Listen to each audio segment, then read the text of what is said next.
Satellite offices. Satellite offices. After mastering these dance moves, you should be able to understand the definition of a satellite office. Know the factors considered by the Commission when determining an office's status. Know whether a satellite office needs a BIC. And I get a lot of questions about this issue from agents who are expanding their firms. And they want to know, what can they do? If they have a lot of business in a certain area of the county, can they open up a small office there? Do they need to then hire a broker in charge? And so we're going to look at the analysis in general, and then we'll look at property managers and how you all should behave. Okay. Because a salaried assistant can do much more for a property, and we've learned that in the last section. It's possible to set up a satellite office and not need a BIC. Okay, it is possible. So let's talk about what an office is. The rule states that every office should designate a BIC. So that's the general rule. So what we got to talk about is what constitutes an office. What is an office?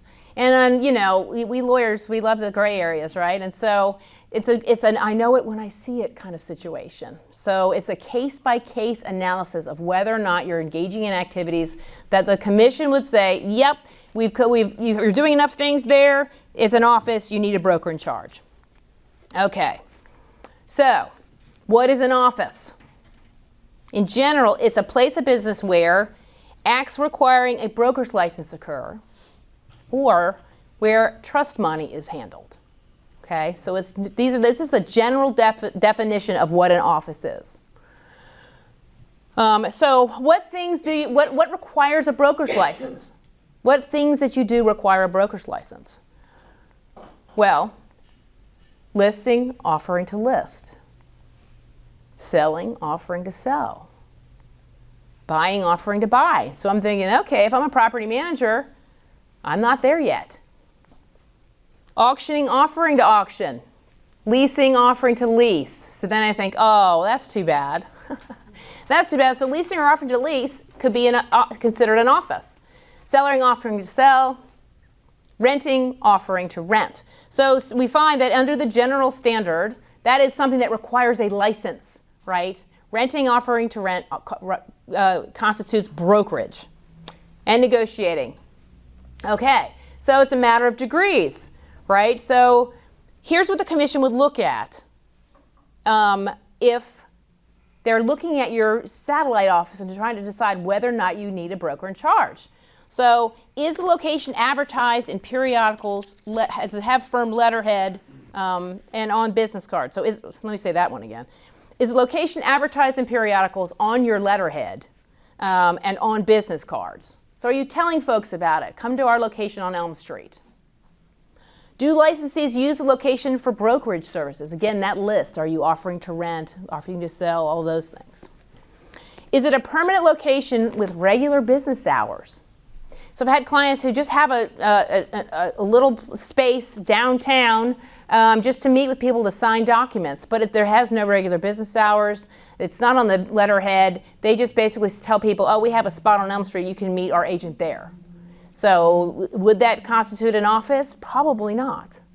Probably not. Are licensees routinely present on site? And are files maintained at the office? So the more things that happen at that location, the more likely it is the Commission is going to start sitting up and saying, okay, you're doing so much activity there that looks like brokerage and smells like brokerage. They're likely to say it is a satellite office and therefore you need a broker in charge. Is the location furnished like a regular office with desks, telephones, etc.? Or is it just a conference room where you can meet with people to sign papers? So these are the things they look for when determining whether or not it's a satellite office. Do any of you have an office like this? A little place where you meet with folks, but you're not there routinely? No. All right. Okay, so let's talk about the exemption for licensure. So, sound employees are exempt from licensure, right? We went over in section 2 the things that they can do. Unlicensed salaried assistants can do a lot in the property management world. So, an unlicensed salaried assistant who is on site may do a lot of things. They can show, they can explain the contracts, they can take applications at that location, they can fill out forms at that location, they can coordinate repairs. So they can do all of these things for you in a property management capacity, and since they're exempt from licensure, it's not brokerage.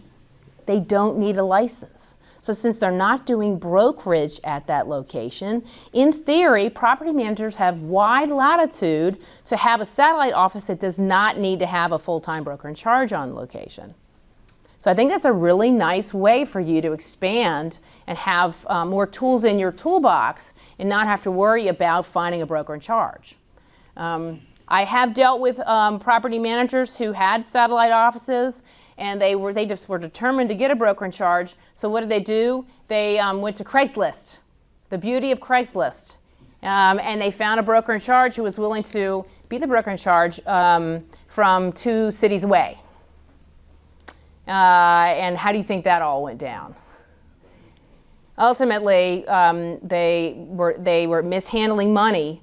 And when the commission came in, they said, where's your broker in charge? Well, they're 2 cities over. We'll get him here in a minute. That broker in charge ended up getting disciplined, as did the firm.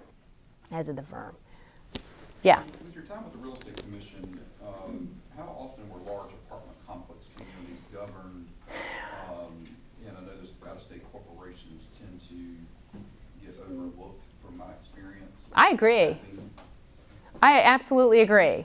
I think the large apartment complexes are going under the radar often, and many times aren't in compliance with the rules, but they're just not on the radar. They're the ones where we see the signs, hey, refer a friend and we'll give you $500 off of your rent. And so that's typically how they get onto the commission's radar, is making advertisements like that. I've had friends over the years, their kids in college or whatever, they'll say, hey, can you review my kid's lease from their apartment complex? And a large portion of it even doesn't even comply with General Statute 42. Right. So, I mean, here they are practicing real estate in North Carolina and not even in compliance from a staffing standpoint or contractual obligations. I agree. And here's the thing. I think that a lot of these big apartment complexes avoid the commission's authority because they have an LLC that owns the property. And the LLC is doing the management.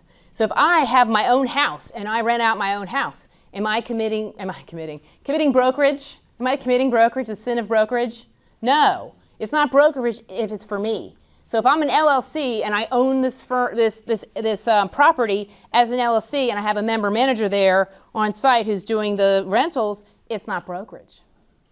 It's not brokerage. But their leases certainly must comply with the general statutes, and that's where they can get into trouble. If they're sending the security deposits back to Ohio, for instance, that's a violation of the rules. And when I was with the commission, we had many a big multi-state company have to be pulled into the commission's offices to say, I know you've always done it this way, but you can't do this way in North Carolina. You can do whatever you want outside of our borders, but once you're in here, here's how you have to do it. So it's a great point. It's a great point. Okay. So salaried employees may or may not need a broker in charge. So this is the standard that you need to think about. Any questions? So you're assuming the lease is signed in that show, explain, take out, fill out form, all that? Yes. Yes. As long as there's no negotiation of terms other than what's addressed. Right. Yes. So they shouldn't be negotiating. So they can certainly call the home office and say, hey, here, I've got someone, will the owner do X? And if the broker says, yes, the owner will do X, then they can complete the form and sign it on site. Special note about vacation rentals. Rent schedules may be discussed by salaried employees. But